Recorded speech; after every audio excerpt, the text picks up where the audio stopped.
rekan-rekan semua. Hari ini kita ketemu lagi ya. Walau sekarang tuh puasa ya, tapi tetap semangat ya. Hari ini kita akan bahas yang lain, di mana hari ini kita akan membahas mengenai gimana sih cara kita untuk mempersiapkan karir ya di masa yang akan datang. Oke, saya akan share screen terlebih dahulu. Oke, ya. Baik, sekarang gini, rekan-rekan sebagai mahasiswa semester 3 4 gitu ya, eee, atau bahkan 1 2 atau bahkan 5 6 7 8 lah ya, karena itu sebetulnya berada dalam rentang yang sama.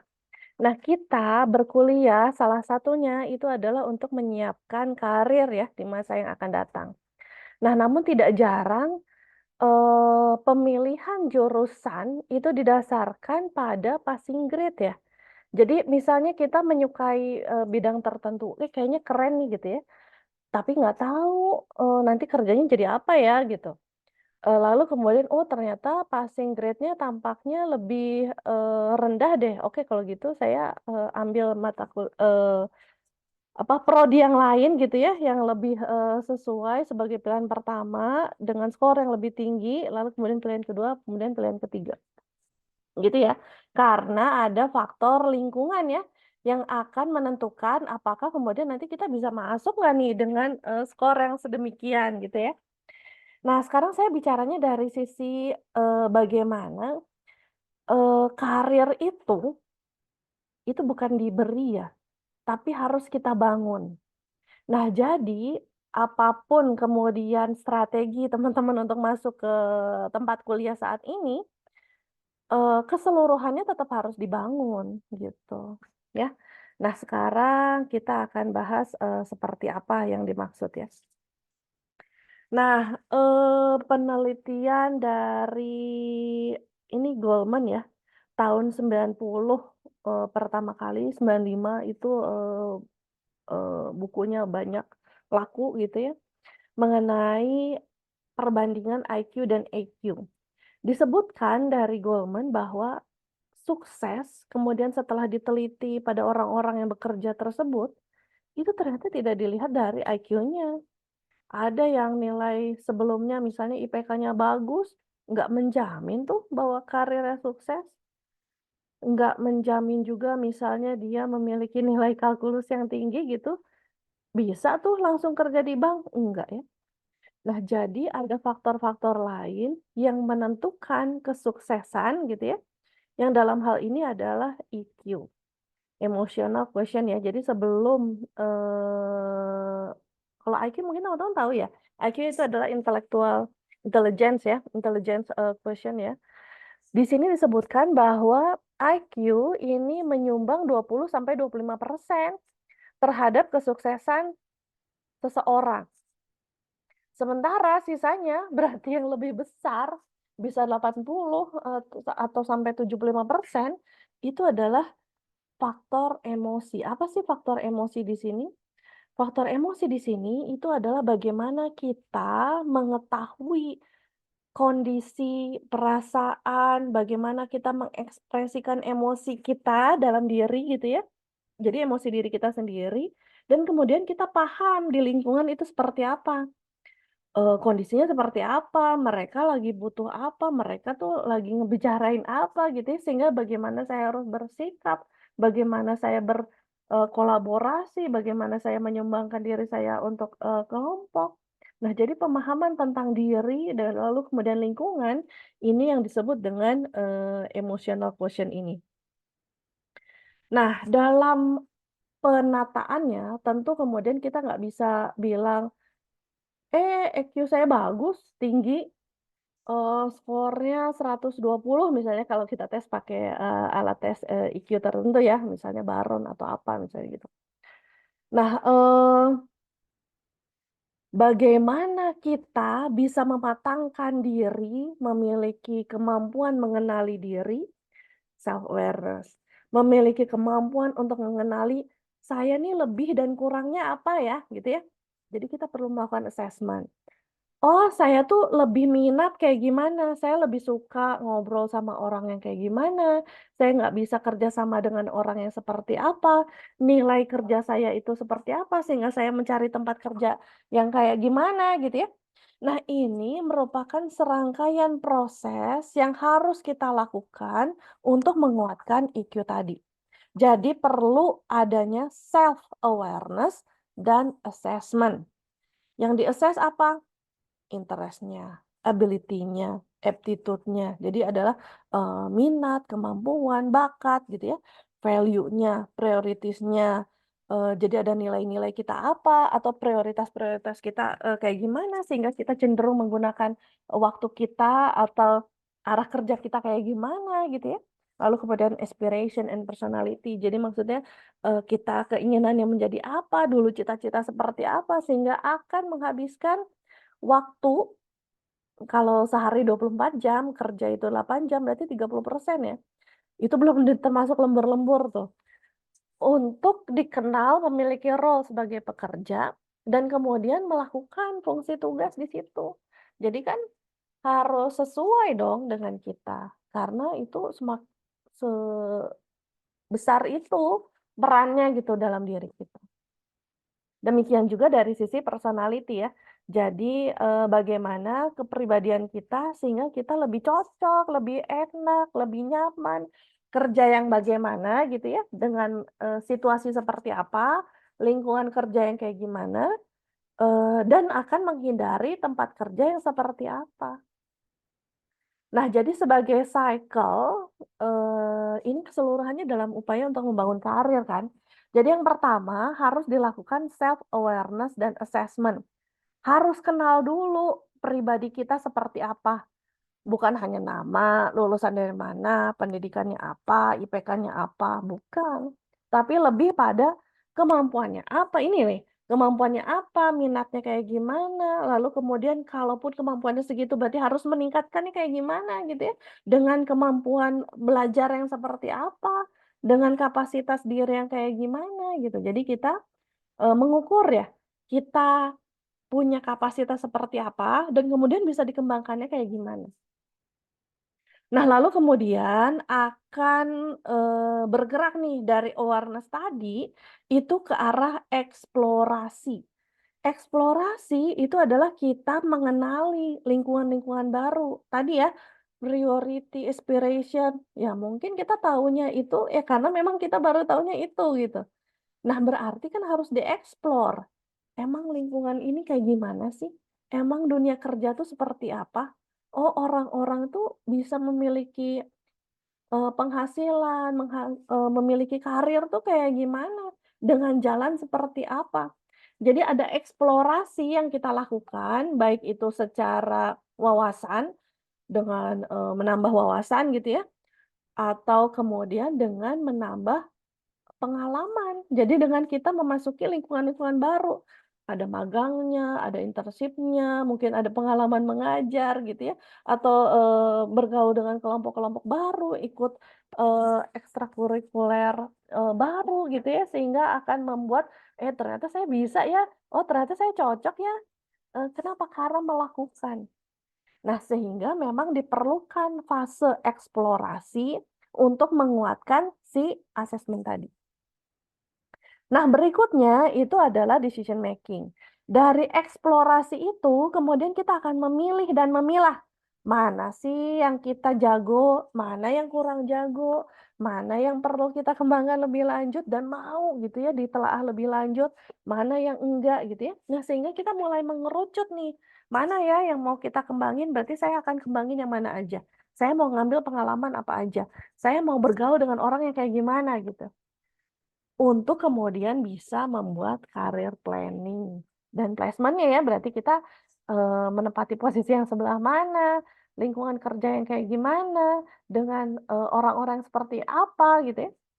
Jadi akan menghemat banyak dibanding sekedar coba-coba.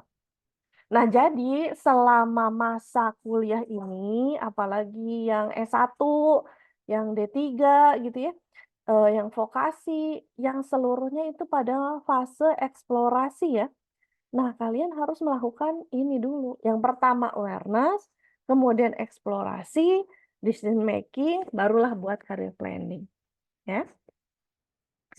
Nah, keseluruhannya tentunya kan ditujukan untuk bagaimana kita bisa mencapai kesuksesan di kemudian hari, ya kan? Nah, tadi sudah ada nih penelitian yang dilakukan oleh Goldman bahwa bukan IQ, tapi adalah EQ, emotional quotient. Nah, emotional quotient berarti kita bisa lihat dari sisi personal, tadi ya, udah disebut ya. Dari sisi personal berarti adalah tentang self nih, self awareness. Kita tahu nggak kita nih lagi perasaannya apa? Tahu nggak kalau mengekspresikan diri kita tuh kayak gimana? Jadi what I see and what I do, self awareness dan self management. Bagaimana kemudian kita mengekspresikan emosinya, bagaimana kemudian kita menata emosinya, bagaimana kemudian kita bangkit dari emosi yang negatif gitu ya, dan kemudian memanagenya, itu adalah di area self. Nah, namun tidak cukup. Karena tentu saja kita sebagai makhluk sosial ya, jadi harus berinteraksi dengan orang lain, demikian juga dalam membangun karir. Nggak bisa kita berdiri sendiri gitu. Usaha sendiri pun kita berinteraksi dengan lingkungan, kenal dengan peluang, kenal dengan pesaing, kenal dengan kebutuhan masyarakat seperti apa, kenal dengan tren. Jadi nggak bisa gitu kita hidup sendiri. Nah, jadi berikutnya itu adalah mengembangkan fungsi sosialnya. Jadi ada social awareness, lalu kemudian ada relationship management. Social awareness berarti kita dapat mengidentifikasi emosi kita seperti apa, sehingga kalau dalam grup kayak gimana, masih bisa nggak diterima? Atau ternyata masih perlu belajar lebih banyak nih ya, untuk kemudian kita bisa menempatkan diri pada lingkungan. Nah, lalu kemudian berikutnya itu adalah membangun relasi ya, relationship management. Gimana sih kita berinteraksi? Tentunya secara positif. Bagaimana kita berkolaborasi? Bagaimana kita bersama bekerja sama untuk mencapai tujuan bersama? Nah, itu tentunya membutuhkan pembelajaran, membutuhkan keterampilan, membutuhkan wawasan gitu ya, karena itu bukan terberi ya. Jadi harus kita bangun keterampilannya sehingga kita akan memiliki emotional intelligence yang baik. Nah, kalau dilihat bagaimana fungsi personality ini akan mempengaruhi kita dalam mengambil keputusan, kita akan memilih gitu ya lingkungan tertentu, karir tertentu gitu ya. Nah, personality itu adalah suatu, kecenderungan ya, karakteristik yang sudah, menetap gitu ya, bersifat menetap dalam diri kita, terdiri atas perasaan, pemikiran, dan perilaku yang sudah berurat, berakar gitu ya dari dulu, seperti apa, walaupun itu bisa berubah ya, seiring dengan pembelajaran, seiring dengan pengalaman, seiring dengan kejadian yang kita, alami, situasi-situasi yang kita hadapi gitu ya, bisa mengubah mengubah gitu ya. Nah, namun ini personal itu tuh cenderung menetap gitu. Jadi harus ada yang men-trigger atau mendorong besar sehingga makanya itu berubah gitu. Nah, berarti dari sisi, personality kan kita harus kenal ya dengan diri tadi. Berarti gimana ya motivasi kita kalau, kerja sama orang lain kayak gimana? Gimana ya motivasi kita kalau, kerja dengan atasan yang kayak gini gimana? Dan kayak gitu gimana? Ada relasi personal lalu kemudian, kerja sama, ya. Nah, kalau dilihat, ini adalah karakteristik tahapan perkembangan karir, ya. Nah, jadi sejak sekolah menengah, kita ini sudah diarahkan gitu ya, memiliki sense untuk memahami dunia dengan kapasitas, dengan sikap, dengan minat, dengan konsep diri, dengan kebutuhan yang kita punya, sehingga kita memiliki kecenderungan gitu. Oh, saya kayaknya ingin bercita-cita menjadi pengusaha deh. Oh, saya bercita-cita jadi bagian keuangan deh gitu ya. Saya bercita-cita untuk jadi direktur deh gitu. Nah, itu tuh dibangun sejak usia kita sekolah menengah ya. Nah, lalu kemudian kembang ke fase eksplorasi. Ini ya usia teman-teman sekarang ya, yang di S1, D3 vokasi. Bagaimana kita melakukan tryout, uji coba gitu ya, melalui kelas-kelas yang kita pilih, pengembangan dari pengalaman kerja, adanya hobi-hobi baru yang kemudian kita ikuti, sehingga kemudian kita tahu arah minat kita apa, kemudian mengembangkan informasi-informasi yang relevan. Demikian juga dengan pengembangan skill-skill tertentu. Nah, fase eksplorasi ini ditujukan untuk mengkristalkan preferensi atau kecenderungan okupasional ya, pekerjaan yang memang kemudian kita minati. Jadi ada kristal-kristal berupa tadi ya, pengalaman kerja, sikap, minat, hobi, yang kemudian membentuk kristal-kristal yang berbeda tadi dengan arah yang berbeda. Oh, yang satu ke arah tadi ya, mengerjakannya sendiri, yang satu ke arah bagaimana dalam kelompok misalnya, yang satu ke arah gimana dia lebih suka dipandang ya, memiliki, di apa ya, dijadikan pusat perhatian misalnya gitu ya. Ada yang, "Aduh nggak mau deh, nggak mau jadi pusat perhatian, kalau bisa saya nggak kelihatan." Ada yang kayak gitu. Nah, jadi fasenya adalah fase explore. Sehingga tugas kalian adalah melakukan eksplorasi. Eksplorasi itu dari mana-mana ya, nggak hanya dari pengetahuan. Jadi bukan hanya dari bangku kuliah. Jadi jangan jadi kupu-kupu ya. Kuliah pulang. Waduh, gimana nih fase eksplorasinya? Bisa jadi terhambat.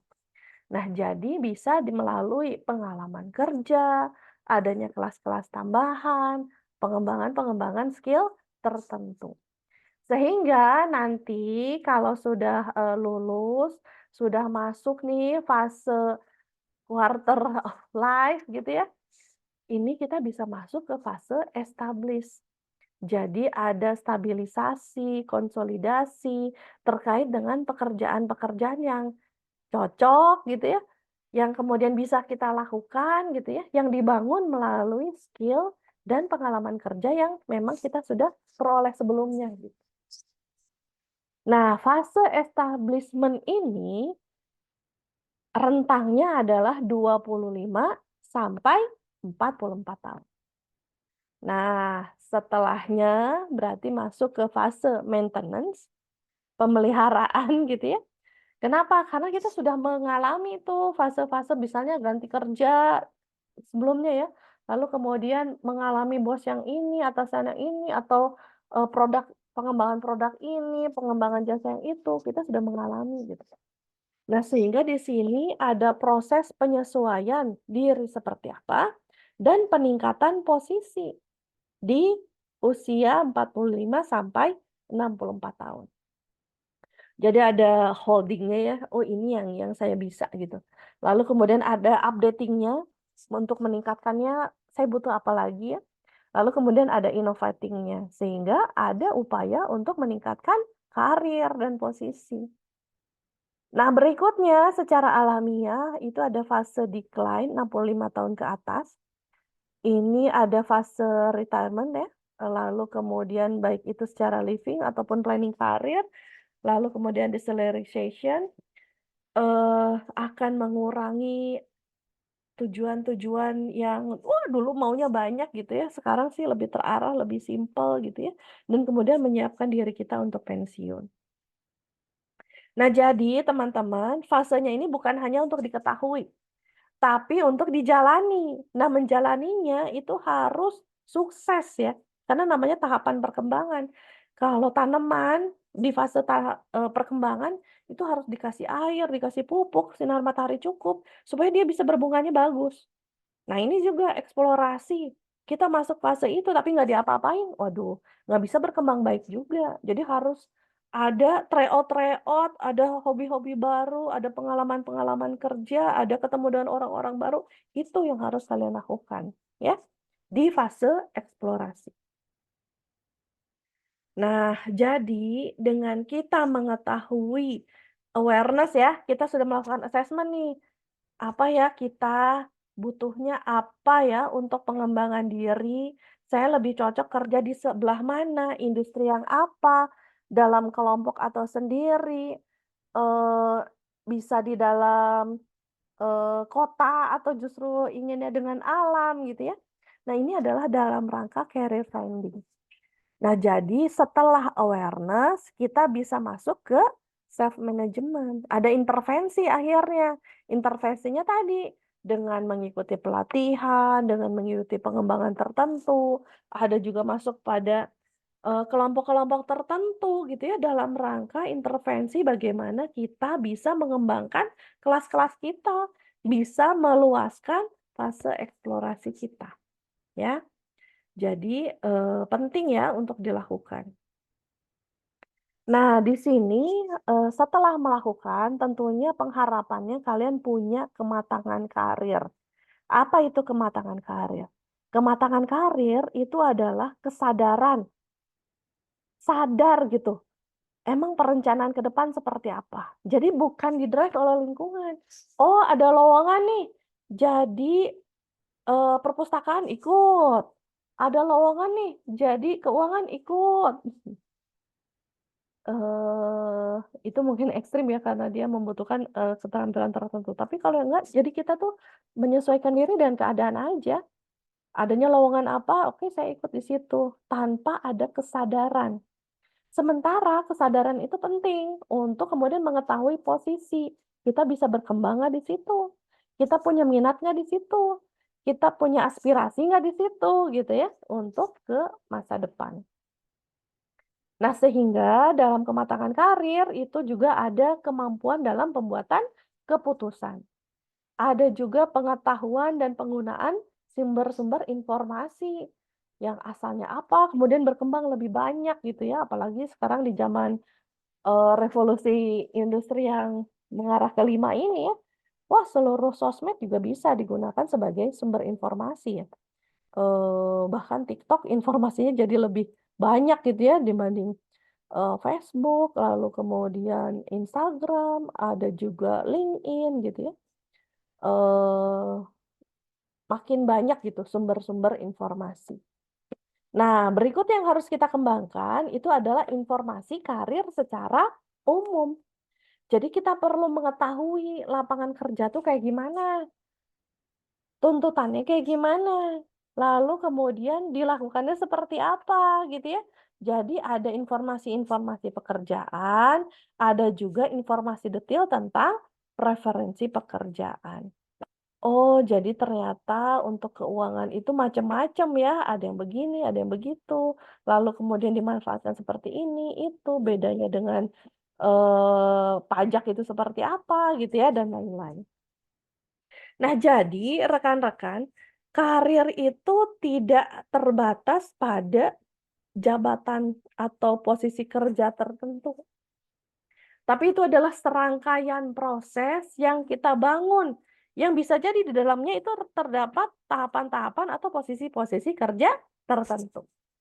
Sehingga untuk membuat karir ini kemudian bisa memenuhi kebutuhan kita untuk di masa yang akan datang, kita juga perlu finding ya, perlu memenuhi ya fulfillment kita, merasa terpenuhinya, tercukupinya, happy-nya, atau meaning in life-nya seperti apa, bisa nggak terwadahi dalam karir yang kemudian kita buat. Lalu kemudian bagaimana kita kemudian akan dikenali ya, bahwa, "Oh ini ya yang, kerjanya dosen ya?" Gitu. "Oh si B ya, yang saat ini masih nganggur ya?" Gitu. Nah, itu kan ada peran-peran ya, yang akan mempengaruhi konteks hidup kita.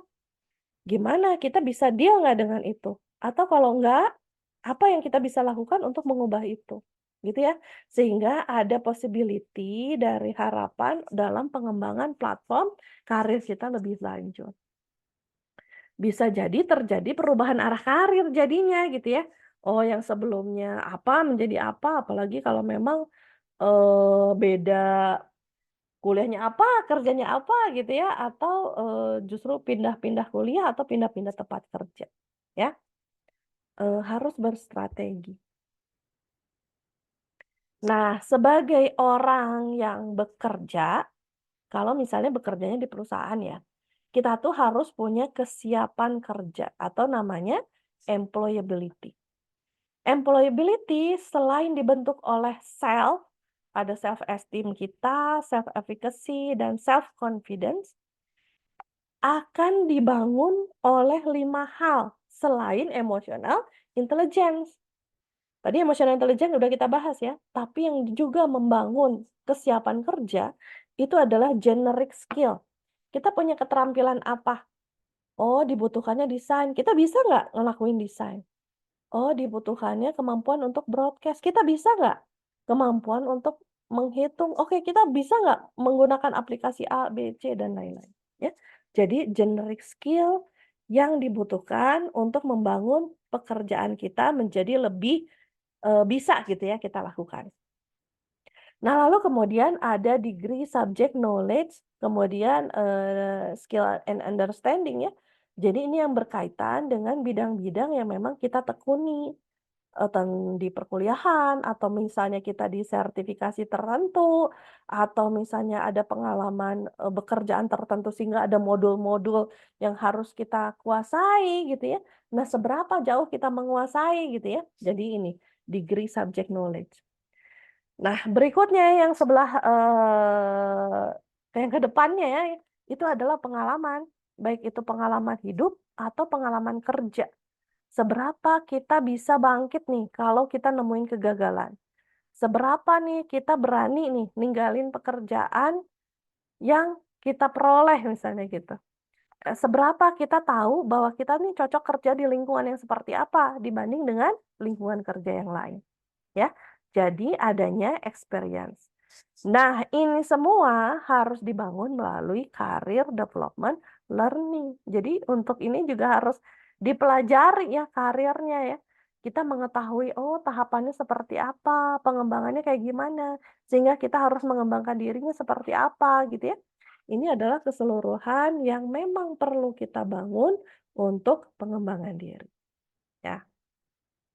Nah, tapi kalau nggak mau kerja sama orang, maunya buka usaha sendiri gimana? Tenang, itu berarti harus dibangun entrepreneurship. Entrepreneurship di dalamnya ini adalah orientasi untuk kita bisa mengarahkan diri ya untuk membangun usaha sendiri. Yang pertama itu kita harus bangun need for achievement. Gimana ya caranya kita akan terdorong gitu untuk mencapai target. Gimana ya caranya kita akan terdorong gitu untuk memenangi persaingan. Lalu kemudian risk taking, seberapa kita bisa mengambil resiko untuk modal sekian, lalu jualnya sekian. Gimana kita bisa mengambil resiko dengan hire orang SDM yang kayak gitu ya. Lalu kemudian bekerja sama seperti ini gitu. Harus punya kepercayaan diri, kreatif dan inovatif, lalu kemudian ada toleransi terhadap stres, ada flexibility, dan kemudian ada proaktif. Nah, ini semua harus dibangun gitu ya. Jadi nggak tiba-tiba aja, saya memang orang yang percaya diri. Itu tuh dibangun gitu. Saya bisa ya ngadepin masalah, harus dibangun gitu. Dengan kemudian, oh saya pernah nemuin masalah kecil, masalah yang lebih besar kayak gimana. Kalau yang besar seperti apa, masih bisa menangani atau enggak gitu ya. Jadi ini adalah hal-hal yang perlu kita bangun dalam memiliki entrepreneurship ya dalam diri kita.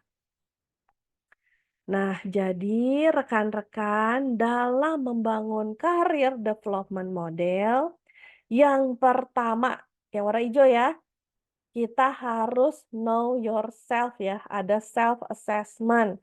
Apa yang di-assess? Value-nya, interest-nya, strength atau kekuatannya, personality-nya atau kepribadian, ambisi atau keinginan atau cita-cita kita apa. Know yourself ya. Yang kedua, eksplorasi. Eksplorasinya itu termasuk reality check ya.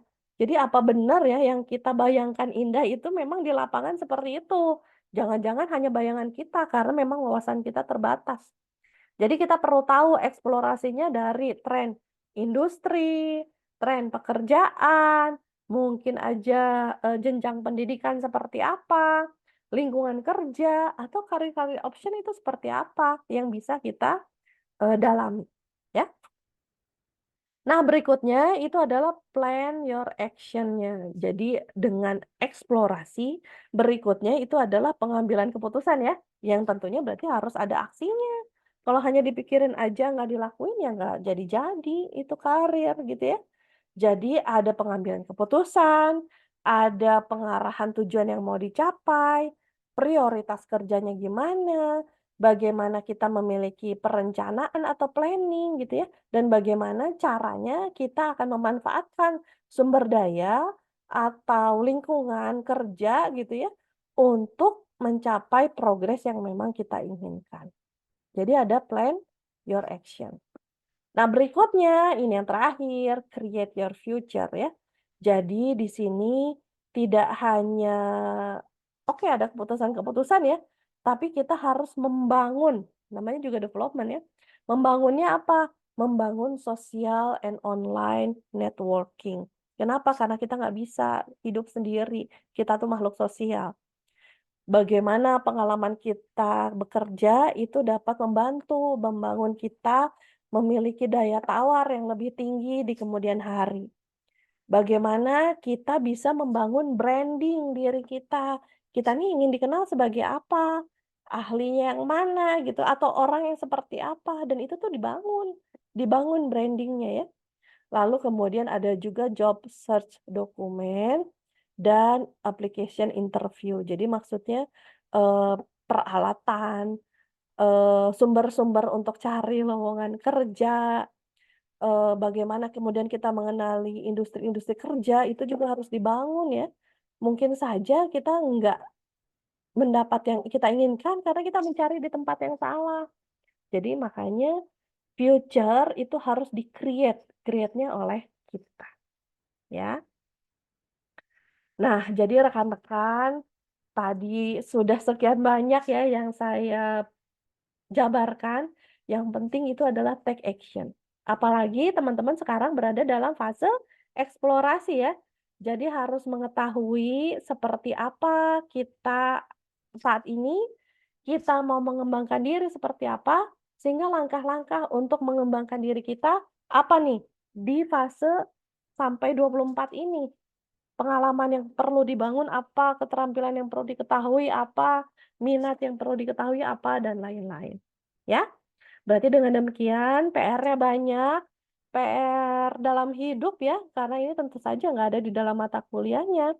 Namun upaya yang sistematis yang harus teman-teman lakuin sendiri untuk membuat, eee, karir planning, pembangunan karir menjadi lebih baik.